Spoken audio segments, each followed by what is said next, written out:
Votre ado s'assoit pour travailler et 2 minutes plus tard, il regarde son téléphone, il part sur Snapchat ou bien il pense à autre chose et au final, il n'avance presque pas. Alors, beaucoup de parents pensent qu'il manque de concentration. Mais dans la plupart des cas, ce n'est pas un manque de volonté. Et aujourd'hui, les adolescents doivent apprendre à se concentrer dans un monde où leur attention est en permanence captée par d'autres choses.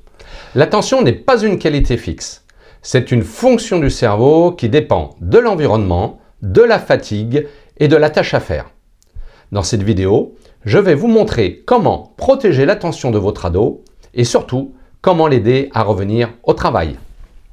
Alors, cette vidéo est faite pour vous si votre ado commence à travailler mais décroche très vite, regarde son téléphone en permanence toutes les 2 minutes, dit « je me concentre mais finalement je n'y arrive pas » ou si chaque devoir devient une bataille contre les distractions. Aujourd'hui, je vais vous donner des outils simples et concrets pour protéger l'attention. Et comme d'habitude, je mets les références scientifiques en description pour ceux qui veulent aller plus loin. Si ce sujet vous intéresse, pensez aussi à vous abonner. Comme ça, vous ne ratez pas les prochains conseils.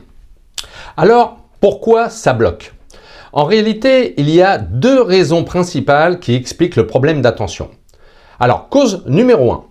L'attention est une ressource limitée. Le cerveau ne peut pas se concentrer sur tout en même temps. Chaque notification, chaque message, chaque distraction consomme une partie de l'attention. En sciences cognitives, on parle de charge cognitive et du coup de la multitâche. Et contrairement à ce que pensent beaucoup de personnes, le cerveau ne fait pas vraiment plusieurs choses à la fois, il change rapidement de tâche. Et chaque changement a un coût.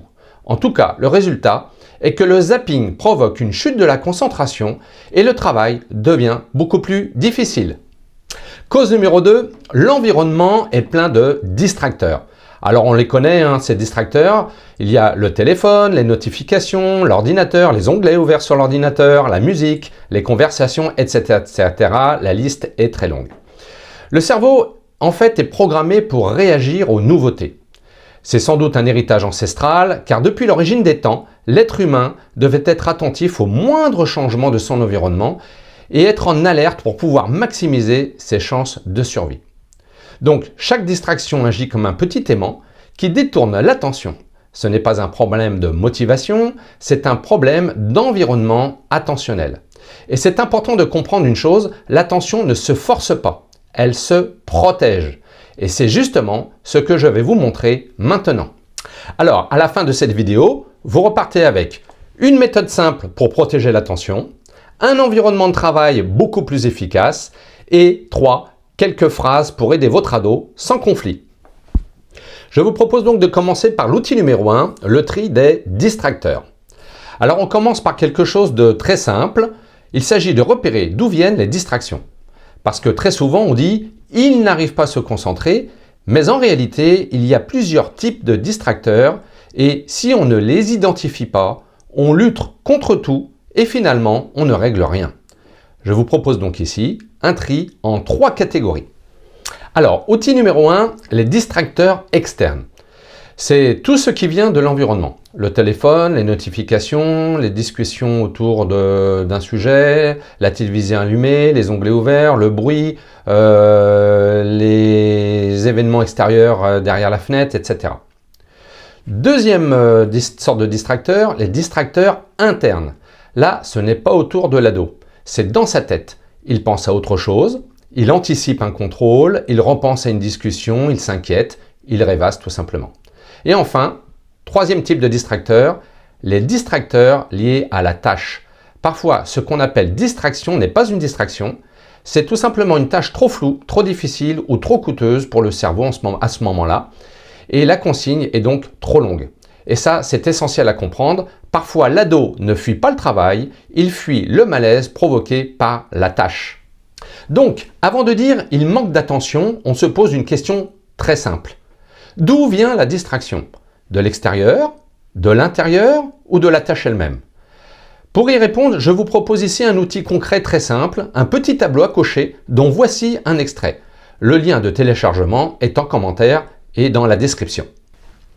L'idée est de regarder avec votre ado ce qui se passe vraiment quand il travaille. Quelle est la distraction qui revient le plus souvent? car la solution dépend finalement de la source. Alors, est-ce une distraction externe? Dans ce cas-là, on peut modifier l'environnement. Une distraction interne? Dans ce cas-là, on aide l'ado à se recentrer avec par exemple de la respiration ou des pauses. Est-ce une distraction liée à la tâche? Et dans ce cas-là, on simplifie et on clarifie la première action. Rien que ce tri change beaucoup de choses parce qu'on ne met plus toutes les difficultés dans le même sac. Quand on fait cet exercice avec les adolescents, on découvre souvent quelque chose d'important. La difficulté d'attention n'est pas toujours un problème de concentration. Parfois, c'est simplement l'état du cerveau à ce moment-là. Un ado fatigué, qui ne dort pas beaucoup par exemple, stressé ou en surcharge mentale, ne manque pas forcément de volonté. Il manque parfois simplement de disponibilité mentale pour se concentrer. Et pour cela, la question importante n'est pas seulement pourquoi ne se concentre-t-il pas, mais plutôt qu'est-ce qui détourne son attention à ce moment-là. Donc maintenant, nous allons aborder l'outil numéro 2, la méthode de recentrage. Alors qu'est-ce qu'on fait quand l'attention est déjà partie? Parce qu'il faut être réaliste, même dans de bonnes conditions, l'attention décroche. Le vrai enjeu, ce n'est pas d'avoir une concentration parfaite, le vrai enjeu, c'est de savoir revenir. C'est une logique de métacognition et d'auto-régulation. Repérer, donc auto-observation, nommer, auto-évaluation et ajuster, auto-réaction. Étape numéro 1, on nomme la distraction. On ne dit pas « je suis nul, je n'y arriverai jamais ».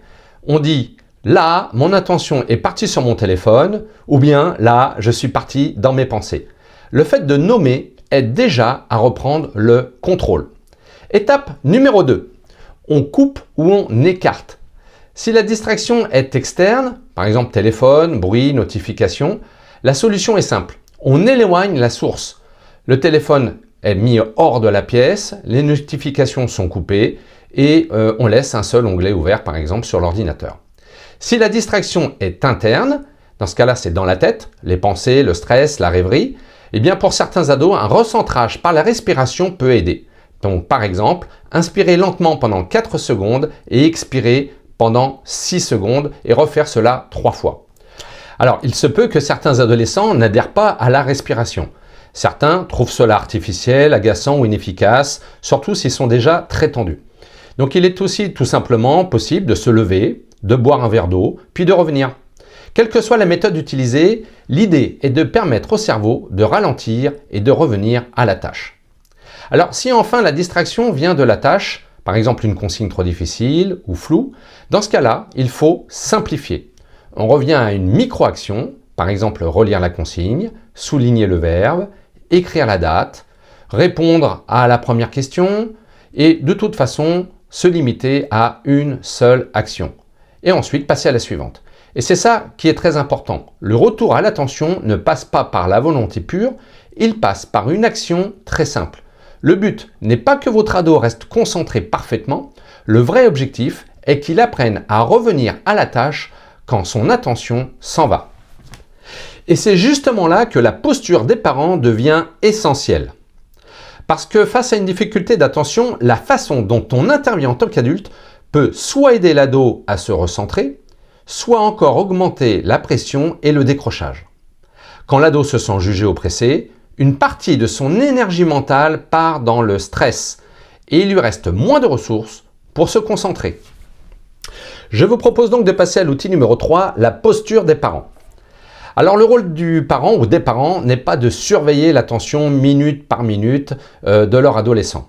C'est bien sûr plutôt d'aider l'ado à retrouver des conditions de travail et des repères simples. Je vous propose donc maintenant quelques phrases qui peuvent vous aider et faire la différence. Alors déjà, commençons par les phrases à éviter. Donc du type « concentre-toi »,« tu le fais exprès ou quoi ?» mais quand se fait-il que tu sois toujours sur ton téléphone? Ces phrases ne sont pas utiles et constructives. Elles augmentent le stress et le cerveau décroche encore plus face à cette situation. Les phrases à favoriser seraient plutôt du type « qu'est-ce qui pourrait t'aider à te concentrer ?» On se prend une petite pause 20 minutes et puis on redémarre. Par quoi est-ce que toi tu voudrais commencer? Ces phrases sont des ouvertures et elles sont inclusives. dans le sens où elles permettent à l'adolescent d'être acteur et responsable. Il est considéré en tant que jeune adulte et il n'est plus infantilisé. En conclusion, si vous deviez tester une seule chose cette semaine, alors identifiez avec votre ado, à l'aide du tableau que je vous ai fourni, le principal distracteur et modifiez seulement celui-là. Et si vous voulez qu'on personnalise tout ça pour votre ado, selon son profil, ses difficultés ou ses troubles de l'attention, vous pouvez bien sûr réserver un appel découverte. Le lien est dans la description.